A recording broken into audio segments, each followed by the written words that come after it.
This is an entirely new and astonishing situation, Charles Tiefer, a law professor at the University of Baltimore who has been teaching government procurement law for 25 years, said. No one has ever seen a president vocally attack one of the bidders in a procurement. So no one has ever seen anything remotely like the bidder attacked by the president, losing.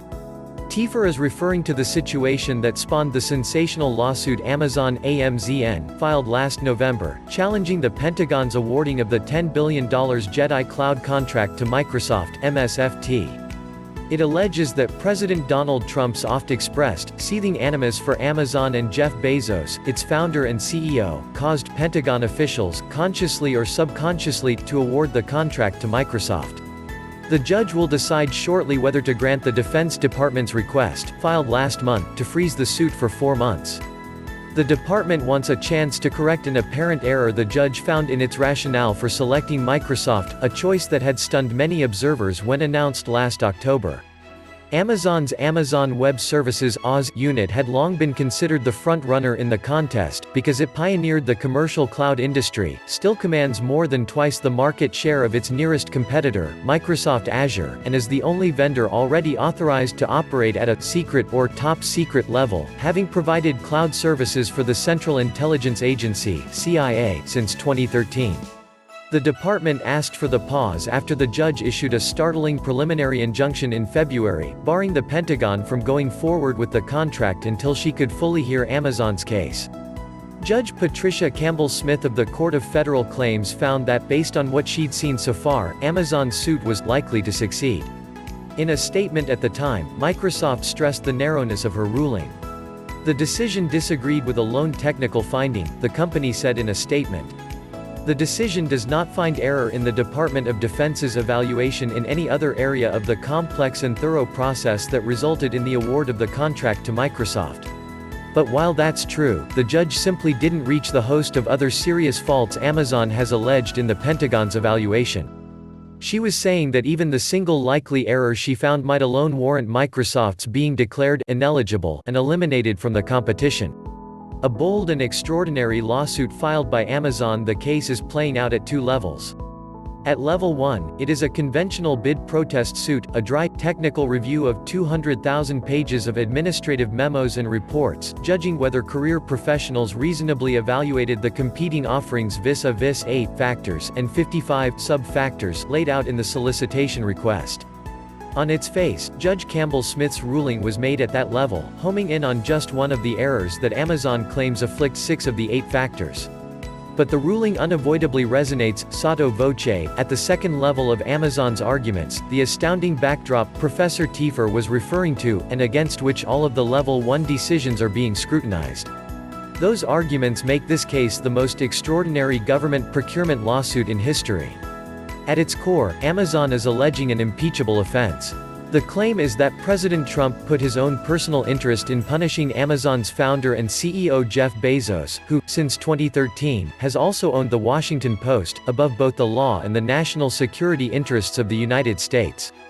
The DOD's substantial and pervasive errors are hard to understand and impossible to assess, AWS argued in its complaint, separate and apart from the president's repeatedly expressed determination to, in the words of the president himself, screw Amazon.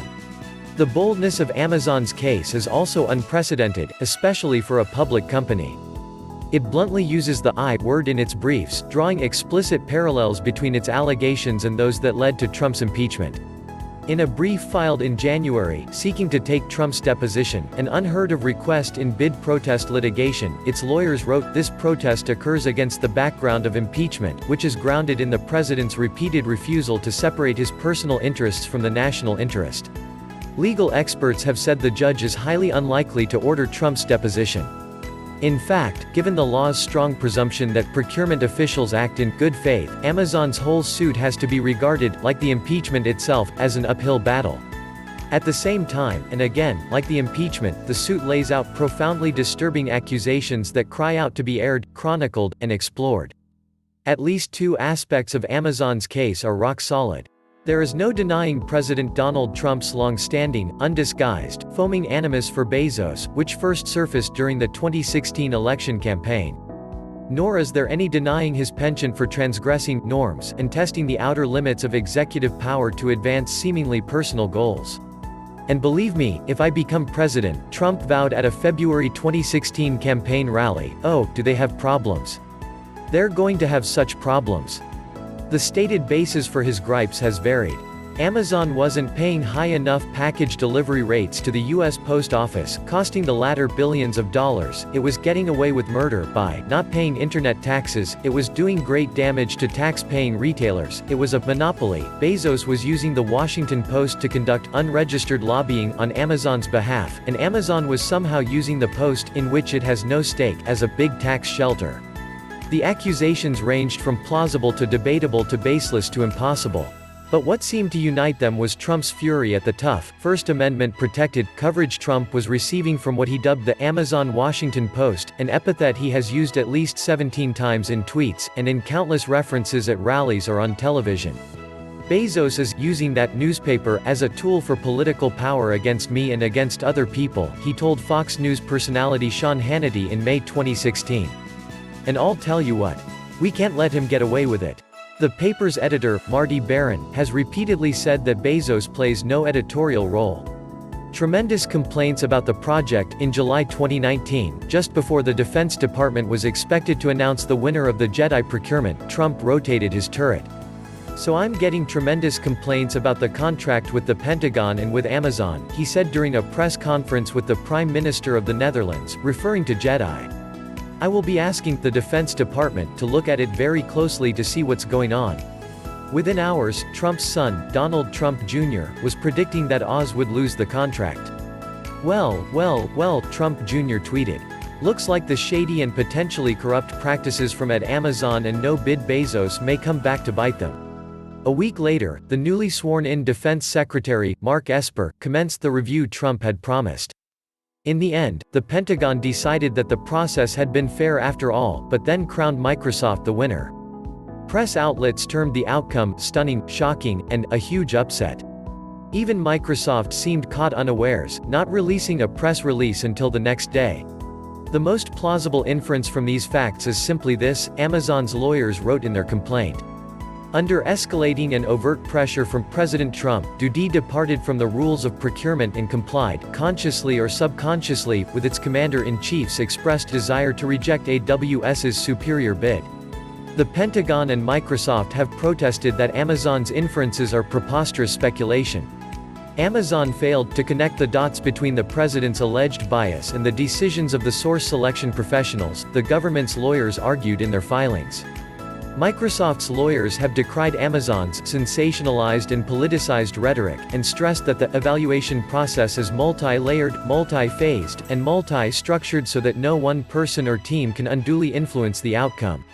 Veteran procurement attorneys expect the judge to decide the case based on a technical analysis of how the respective offerings stack up against the solicitation specs, the Level 1 inquiry, as I've described it above. But that doesn't mean she won't be influenced by the explosive Level 2 arguments. Judges are not blind and deaf, Franklin Turner, who co-heads the Government Procurement Department at McCarter and English in Washington, D.C., said. That material is included in the complaint for a reason. I don't think it's going to factor into a written decision, but it's something that's going to hang out in the cerebrum of the judge. Judge Campbell Smith is an Obama appointee. An urgent mission bogged down by bid protest litigation. The saddest aspect of the whole affair is that implementing Jedi is an urgent, national security mission. Jedi, Joint Enterprise Defense Infrastructure, aims to replace the Pentagon's fragmented IT infrastructure with a unified, state-of-the-art, interoperable one that would support the nation's warfighters across the globe and unleash the full military potential of artificial intelligence in the country's defense. This objective is at least as vital to national security as the rebuilding of the nation's nuclear triad, said one former Pentagon official who worked on Jedi. The thing that's going to make the most difference in tomorrow's war is the information layer, the official said. Yet the Amazon suit is now the second bid protest litigation that has bogged Jedi down. The first was brought by Oracle, ORCL, a niche player in the cloud industry, which could never have fulfilled the contract's vast requirements. It mounted a massive campaign in the courts, media, Congress, and White House to force the Pentagon to chop the procurement up into multiple, smaller awards, its only chance to win a piece of the pie. After losing at lower levels, it is still pressing its case in a federal appeals court. Now Oracle's case has been eclipsed by Amazon's, promising still further delays. The main observation, procurement expert Frank Kendall said, is that political people should keep their mouths shut about competitors in procurements. Period. Kendall is a past Under-Secretary of Defense for Acquisition and now a senior fellow at the Center for American Progress. The most exasperating aspect of Amazon's all-too-plausible lawsuit is how easily it could have been avoided. Its potency rests on stupendously unforced errors, a president's irrepressible, primal urge to exact vengeance on a perceived enemy. My son in college has better access to computing power than the Department of Defense does right now, the former Pentagon official who worked on Jedi said. If the department wants to run a sophisticated war modeling exercise, for instance, it currently needs to requisition the necessary computing power by initiating a procurement process that will probably take 6 to 9 months, he said. The problems are rooted in the department's sprawling, decentralized structure and culture. Its scores of divisions have their own budgets, IT managers, and data centers. In 2012, the department issued its first cloud strategy. That was the year Microsoft and Google began marketing infrastructure as a service offerings, elbowing their way into a field that Oz had pioneered 6 years earlier. These vendors offered cloud-based, on-demand computing, network, and data storage services that could be scaled up and down as needed. The cloud offered enormous efficiency gains over on-premises data centers, plus greater security. But that first cloud strategy only exhorted the Pentagon's many subdivisions to meet minimal standards. Each unit would still decide for itself whether to go to the cloud and, if so, which vendor to pick. Thus, the department's patchwork quilt of data centers began to recreate itself at the cloud layer. Today, the department's various units draw upon a federation of 600 tiny clouds and hundreds of data centers, all with limited ability to pool resources. During President Barack Obama's second term, Defense Sec. Ash Carter began enlisting the private sector's help in bringing the miraculous technological advances of Silicon Valley into the service of the country. He set up the Defense Innovation Unit in Mountain View to identify cutting-edge technology, the Defense Digital Service to improve internal Pentagon IT systems, and the Defense Innovation Board to advise at the strategic level. In January 2017, President Trump took office with former General Jim Mattis as Defense Secretary. Multiple advisors, including former Google CEO and then Alphabet Executive Chairman Eric Schmidt, who also chaired the Defense Innovation Board, urged him to overhaul the IT infrastructure, according to a then staffer. The Pentagon needed a general-purpose cloud that could bridge the whole enterprise, that is, support all warfighters across all 4 service branches and across all levels of data, in classified, secret, and top secret, they advised. Mattis declined comment. Initially, he wasn't convinced. Mattis is a battle-hardened Marine, the staffer said. War is bloody and it's personal. It's not ones and zeros for him. Move our warfighting capabilities to the cloud to learn more. He scheduled a West Coast trip. In August 2017, he visited Amazon's Jeff Bezos, Apple's AAPL Tim Cook, Google's Google Sergey Brin and Sundar Pichai, a panel of venture capitalists, and the department's own Defense Innovation Unit. Originally, he was calendared to visit Microsoft, too, but the visit fell through for logistical reasons, according to 2 people who accompanied him on the trip. He came back sold. He had concluded, according to a memo his deputy wrote upon his return, that advances in cloud computing, cybersecurity, and machine learning were changing the character of war. His instructions were broad brush, according to 2 people familiar with them. Basically, said one, they were, move our warfighting capabilities to the cloud. He delegated the job to Dep. Sec. Patrick Shanahan. The task would be hugely disruptive to the companies that serviced the Pentagon's existing IT infrastructure. New contractors would be brought in, and incumbents replaced. To achieve the many advantages of cloud computing, warned a report issued that month by Govini, a government-focused analytics firm, would require institutional fortitude. Dep. Sec. Shanahan tapped Chris Lynch, the director of the Defense Digital Service (DDS), to lead the first phase of the project. In 2015, Def. Sec. Carter had hired Lynch to co-found DDS. DDS describes itself as a SWAT team of nerds brought in from the public sector to improve the department's technology. Lynch was a hoodie-wearing tech geek, Star Wars fan, and serial entrepreneur.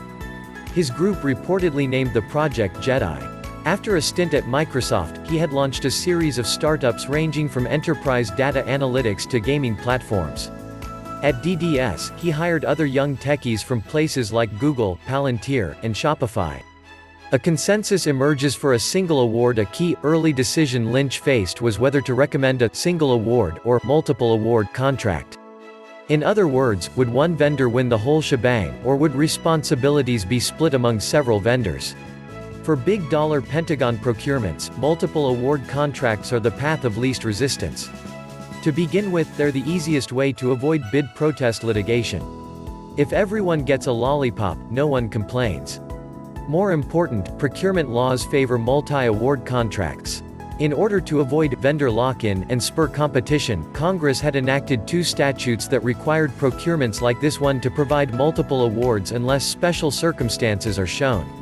Oblivious to Pentagon culture, the young outsiders at DDS quickly concluded that a single award was best. Lynch was the most ardent advocate, according to 2 department officials present at the time. One key reason was to overcome the crippling incompatibility issues that plagued the department's existing IT infrastructure. If you think about what's the best, most direct use of AI, i.e., artificial intelligence and machine learning for the Department of Defense, a former official said, it's pattern recognition from sensor data. As our drones and satellites and planes are flying around taking pictures of stuff on a battlefield, can you identify a mobile missile launcher? Today, if the DoD develops a really good AI algorithm for doing that, and it wants to put it on all its platforms that have sensors, they can't. They're going to have to take that algorithm, wrap it in an application, and then reconfigure that application for every single instance where they want to deploy it. That's because all those drones and planes and satellites have different software baselines, e.g., operating systems, essentially. And it's not just that the Navy platforms differ from those of the Army or Air Force, the official added. The platform for Navy Plane A is different from Navy Plane B, which is different from Navy Plane C, he said. And that's also true of ships. Multiple awards would create new incompatibilities, because each cloud vendor has its own toolset. A single award seemed the only way the Pentagon would be able to push out a new algorithm to its fleets the way Apple pushes out patches to iPhones, this former official said. Security considerations also favored a single award. All the clouds can hold data securely, the former official continued, but the minute you send data between clouds, you have to put it in pipes, and those pipes are less secure than the cloud itself. By late October, a consensus had emerged within DDS in favor of a single award. The department then sent potential vendors a request for information, the first public tip-off that it was leaning in that direction. It received 65 responses, mostly opposing the single award structure. Among cloud vendors, only Oz welcomed that approach, while Oracle, Microsoft, IBM, and Google all opposed it. The most aggressive opponent would prove to be Oracle. DoD is heterogeneous, said Ken Gluck, Oracle's senior vice president for government affairs. It has many diverse workloads. Some mission-critical, some highly classified, some more mundane. Cloud providers provide highly differentiated product offerings. If you use one for everything, some jobs will be underserviced, and some wildly overserviced. We have unique product offerings. They ought to let us compete for appropriate workloads. Oracle had a point, but it didn't tip the scales. There will be some cases, the former official who worked on Jedi conceded, where the tool set in, say, Google's cloud solves certain problems better than the tool set in Amazon's or Microsoft's. But those are edge cases and they don't represent the vast majority of the work. Gate criteria, excluding many cloud providers. The Pentagon stuck to the single award approach. It unveiled the first draft of its solicitation in early March 2018. Bidders' proposals would be assessed on 9 categories of factors. The first factor, however, was a set of gate criteria, basic prerequisites, that would weed out bidders who just didn't have the resources to handle a contract of this size. Those who met the gate criteria would go on to compete on the remaining 8 factors, which included considerations like security against cyberattack and insider threats, ability to deliver data to troops in the field under harsh circumstances, and, lastly, price. Several gate criteria hinged on the vendor's brute size. As with any essential national security function, the solicitation explained, it had to ensure that JEDI would remain operational even in the event of natural catastrophe or hostile attack. Drawing upon existing military standards, the Pentagon specified that JEDI bidders would need at least 3 different data centers, located at least 150 miles apart, that could each potentially handle the whole workload. That way, even if 2 data centers were knocked out, each could seamlessly failover to the surviving one. Another gate criterion required bidders to meet minimum security authorizations from the start. Although the department would give bidders time to ramp up to being able to handle top-secret data, otherwise only Oz would qualify, it did require that they already meet certain minimum standards. It was fairly clear from the outset that these gate criteria were going to exclude all bidders except Oz, Microsoft, and possibly Google. But it's not illegal to weed out bidders who can't do the desired job. An agency is not required to understate its minimum needs merely to increase competition, courts have held. In 2018, according to Gartner's estimates, AWS's market share was 47.8%, Microsoft's 15.5%, Alibaba's 7.7%, Google's 4.0%, and IBM's 1.8%. Since Alibaba is a Chinese company, no one considered it a realistic candidate for JEDI. Oracle was 6th, below IBM. Gartner did not break out its market share, grouping it with others. As far as the commercial infrastructure as a service industry went, Oracle was late to the game, and a dollar short, Dave Bartoletti, an analyst with Forrester, said. Its cloud services were focused mainly on protecting its own flagship database business rather than competing with full-service vendors, like Oz, Microsoft, and Google, he said. But for Oracle, not qualifying for JEDI was worse than a lost business opportunity. It was a threat to its long-standing, legacy business with the Pentagon, licensing database software. Major cloud vendors like Oz and Microsoft offered their own database solutions, Bartoletti observed, which, if not necessarily as good as Oracle's, were certainly viable. Department officials tried to soften the blow for the vendors who weren't going to qualify. They stressed that the Pentagon would be putting out other major cloud contracts in the future. And while the JEDI contract could last up to 10 years, there were off-ramps, so it might be shorter. The base contract was 2 years, followed by options to renew. The blowback begins, but these consolatory gestures fell on deaf ears. As soon as the draft solicitation was made public, the political blowback began. A full-page advertisement appeared in the New York Post that same month. Placed by a nonprofit called Less Government, the headline blared, "President Trump, your Defense Department is set to award a no-bid, 10-year contract for all its IT infrastructure to administration enemy Jeff Bezos' Amazon." Then came a mock thank you note, "Thank you for the $10 billion handout. The cash will really help my many efforts to oppose your administration's policies. Your pal, Jeff." Owner, Amazon and The Washington Post. An evocative photo dominated the ad. It showed Bezos and Sec. Mattis strolling through Amazon's headquarters in August 2017, during Mattis' West Coast trip. Bezos, perhaps unwisely, had tweeted the photo out at the time. Even then, Bezos's tweet had raised eyebrows. From a Trumpian perspective, Mattis was consorting with the enemy. Over the 3 months leading to Mattis' visit, Trump had been waging a tweet offensive against the Amazon Washington Post, denouncing the Post's fake news and Amazon's not paying enough in taxes. Bezos, for his part, has never engaged with Trump. Believed to be a libertarian, Bezos plays his politics close to the vest. According to The Washington Post, Amazon's PAC gave the large majority of its 2016 cycle contributions to Republicans, including Senators Marco Rubio of Florida and Rand Paul of Kentucky. The closest Bezos ever came to responding to Trump was in December 2015. After enduring a series of caustic tweets from the then longshot candidate, Bezos parried with an oblique put down. Alluding to the commercial spaceflight company he founded, Bezos tweeted, "Finally trashed by it real Donald Trump.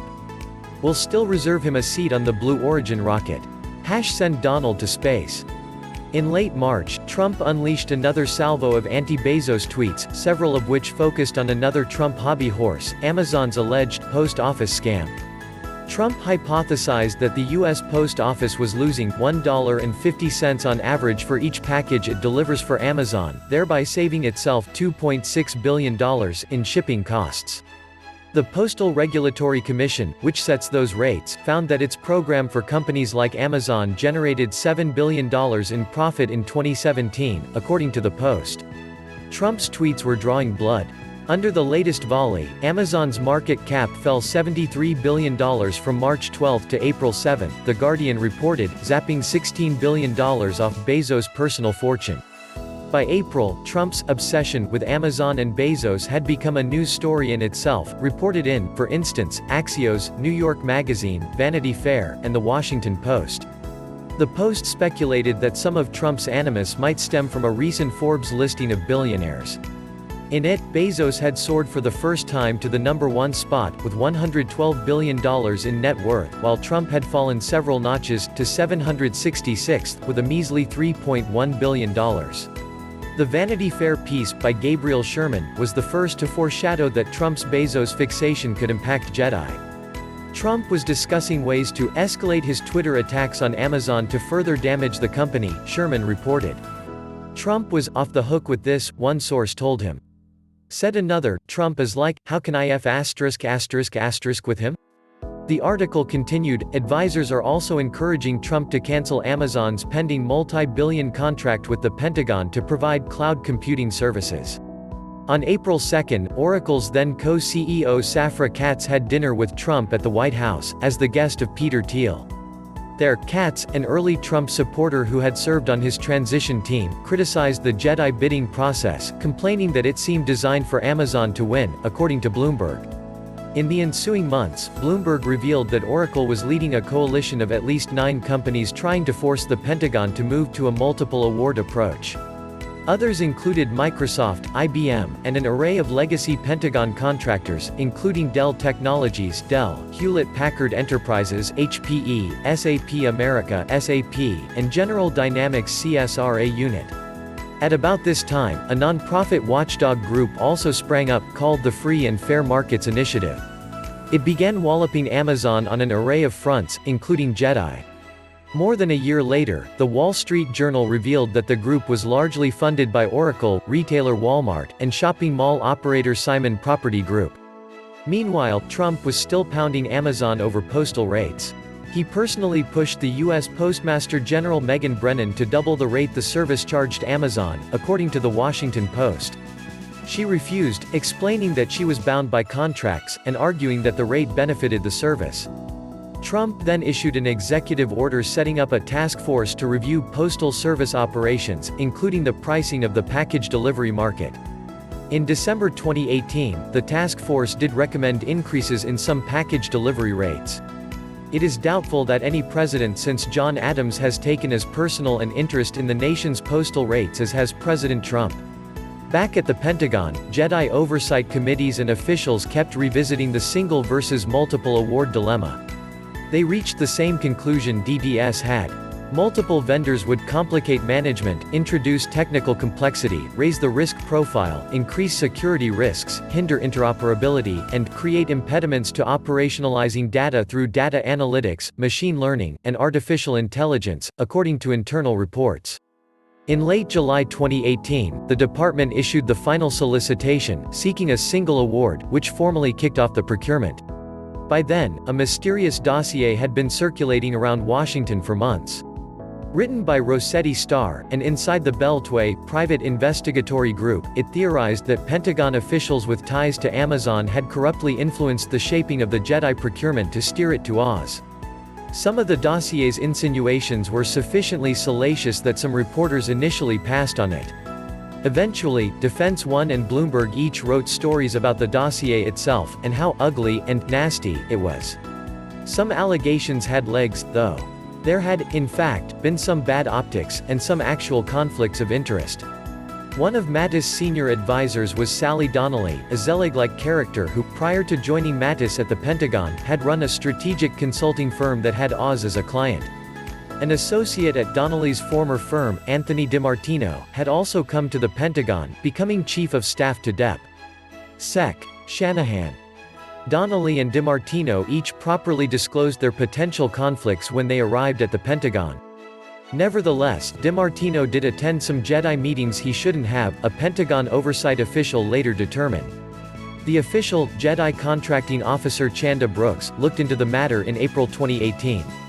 In the end, however, she concluded that DiMartino's role was ministerial and perfunctory, as she wrote, and that he'd had no substantive input into Jedi. U.S. Defense Secretary James Mattis R. gives senior advisor Sally Donnelly L. a thumbs up as they discuss their schedule upon arriving via helicopter at Resolute Support Headquarters on April 24, 2017 in Kabul, Afghanistan. Photo by Jonathan Ernst, Pool, Getty Images. Donnelly was also a friend of Teresa Carlson, the head of AWS's public sector unit, according to a then-department official. Carlson and Donnelly had attended private dinners with Mattis and others in London in early 2017 and in Washington in early 2018. Though there was nothing improper about these per se, and people present claimed Jedi was not discussed, critics saw an undue coziness. Donnelly's attorney said, while at the Department of Defense, Ms. Donnelly played no role, and exercised no influence, in connection with any government contract, including the Jedi contract. To suggest otherwise, reflects an absence of even the most rudimentary understanding of the government contracting process. Then there was Mattis's meeting with Bezos in August 2017. Amazon officials had taken advantage of the chance to make a presentation to Mattis that had the feel of a sales pitch, as ProPublica later reported. Indeed, the presentation was a little weird, one Pentagon official present told Yahoo Finance, since Mattis was not seeking that level of granularity. But Mattis had no role in shaping the details of the Jedi solicitation, this source and two others said, a task he delegated to Shanahan. UB drove the single award approach. In early August 2018, Oracle filed a protest with the General Accounting Office, challenging the solicitation's single award structure. After losing that in November, it brought a lawsuit in the Court of Federal Claims in Washington, D.C. IBM also filed a GAO protest, but it was dismissed as duplicative of Oracle's. Oracle was arguing, in part, that the Pentagon had failed to show the exceptional circumstances, required by law, to justify a single-source award. But it also maintained, as had the mysterious dossier, that Pentagon personnel with conflicts of interest had unfairly rigged the solicitation in AWS's favor. Oracle took aim at 5 Pentagon officials, but the most troubling case was that of Deep Ubi. Ubi had been a member of the Defense Digital Service team. He'd worked on Jedi for 2 months, in September and October 2017, and had been among those who favored the single award approach. It turned out that Ubi, a former Oz employee, had actually been negotiating with Oz to return there while he was working on Jedi. He did, in fact, return to Oz in November 2017.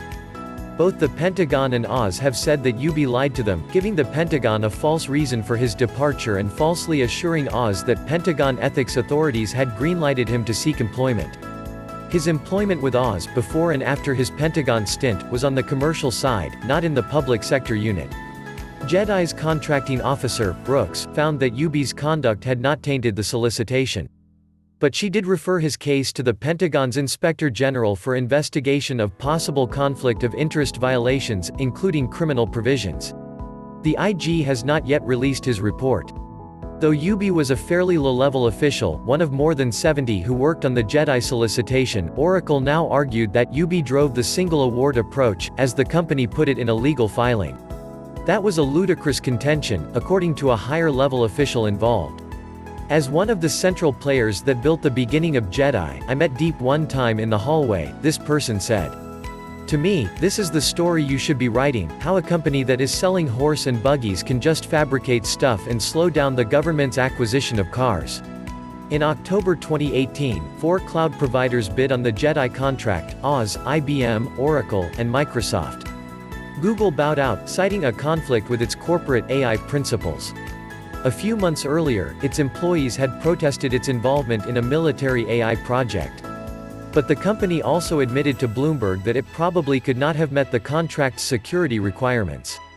In December, Mattis resigned, after Trump announced troop withdrawals from Syria without consultation. Trump then fired Mattis, before his resignation could take effect. Dep. Sec. Shanahan became acting secretary. The anticipated Jedi down select application of the GATE criteria came the following April. IBM and Oracle were eliminated. Pentagon officials then began in-person meetings with the 2 finalists, Oz and Microsoft. Trump surrounded by allegations of abuses of power. At about this time, a flurry of accusations were surfacing concerning Trump's alleged abuses of the power, crescendoing to Trump's perfect call to Ukraine President Volodymyr Zelensky on July 25, 2019. Each allegation suggested that Trump was wielding the levers of government not to serve the public interest, but to effectuate base, personal goals. Over and over, it was alleged that he was punishing enemies or rewarding friends in ways not seen since the Nixon era. The first related to CNN. If there was any media organization that Trump reviled as much as The Washington Post, it was CNN. And, as with the Post, there seemed to be a personal edge to Trump's animus. Since 2012, CNN has been led by Jeff Zucker. It had been Zucker who, as then head of NBC Entertainment, first signed Trump to star in the reality show, The Apprentice, in late 2003. For the next 14 years, the show printed money for NBC. Angry at CNN's coverage of his debate performance in October 2016, candidate Trump, through an aide, emailed Zucker. He claimed that Trump, had gotten Zucker his job at CNN, and called Zucker, the most disloyal person. He warned, "I always seem to find a way to get even," according to Jonathan Mahler in the New York Times Magazine. 3 days later, when AT&T announced its intent to merge with Time Warner, Trump instantly vowed to block the deal, with a senior advisor pointedly noting that Time Warner was the parent of the wildly anti-Trump CNN. Sure enough, Trump's antitrust chief, Makan Delrahim, did sue to stop the deal in November 2017, notwithstanding that just 11 months earlier, while still a law professor, Delrahim had told reporters he saw nothing wrong with the deal. Now, in April 2019, The New Yorker's Jane Mayer revealed that Trump had, in fact, tried to force Delrahim's hand. She wrote, "A few months before the Justice Department filed suit, Trump ordered Gary Cohn, then the director of the National Economic Council, to pressure the Justice Department to intervene." According to a well-informed source, Trump called Cohn into the Oval Office along with John Kelly, who had just become the chief of staff, and said in exasperation to Kelly, "I've been telling Cohn to get this lawsuit filed and nothing's happened. I've mentioned it 50 times. And nothing's happened. I want to make sure it's filed. I want that deal blocked." As Cohn walked out of the meeting he told Kelly, "Don't you ing dare call the Justice Department." Following Mayer's article, 2 House committees sought to learn more about Trump's role in the antitrust case, but the White House rebuffed them, invoking presidential privileges. Delrahim's suit to stop the merger was thrown out by a federal judge, whose ruling was unanimously affirmed on appeal. In May, another abuse of power allegation surfaced, this one involving Trump's alleged intervention in a government procurement. President Trump has personally and repeatedly urged the head of the U.S. Army Corps of Engineers to award a border wall contract to a North Dakota construction firm whose top executive is a GOP donor and frequent guest on Fox News, The Washington Post reported, citing 4 administration officials as sources. The heads of Homeland Security and the Corps of Engineers had each explained to Trump that he could not just pick a company, but Trump remained frustrated, according to the article. 6 months later, the $400 million contract would, in fact, be awarded to Trump's favored contractor. The Defense Department Inspector General commenced an investigation, but has not yet issued a report. Then, in June, news broke of Trump's even greater involvement in still another procurement, though a less formal one. Trump wanted the August 2020 Group of 7 Summit, or G7, held at his own Trump National Doral Golf Resort in Miami. The resort had reportedly been severely underperforming, and bookings in August, the slowest month in Miami, would be welcome. At the 2019 G7 in Biarritz, he raised the notion again, claiming that his military and Secret Service people had proposed the idea.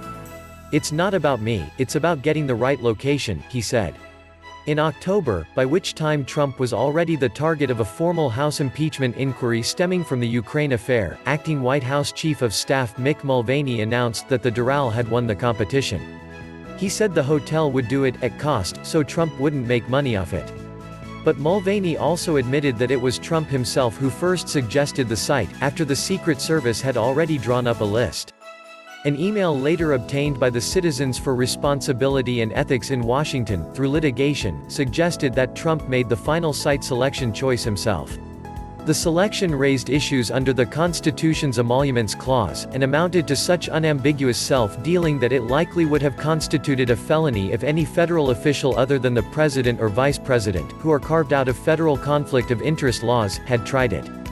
Trump dropped the idea 3 days later, under pressure from prominent Republicans and Fox News personalities. Oracle's many conspiracy theories. In July 2019, the Jedi bidders were awaiting two key decisions. First, the Court of Federal Claims was due to rule on Oracle's bid protest. Then, if the court didn't block the procurement, sending everything back to the drawing board, the Pentagon would announce the winner. As crunch time approached, Oracle pressed its case in the court of public opinion. After Mattis's split with Trump in December, his earlier meetings with Bezos and AWS's Teresa Carlson became even more inflammatory buttons to push with Trump. The company drew up a one-page chart, entitled A Conspiracy to Create a 10-Year Do Cloud Monopoly. Ken Gluck, Oracle's government affairs chief, still keeps it in his office window, he told Yahoo Finance in a recent interview.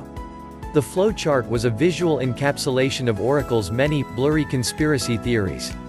It showed a circle of faces surrounding that of AWS's Carlson, with arrows and dotted lines implying nefarious connections.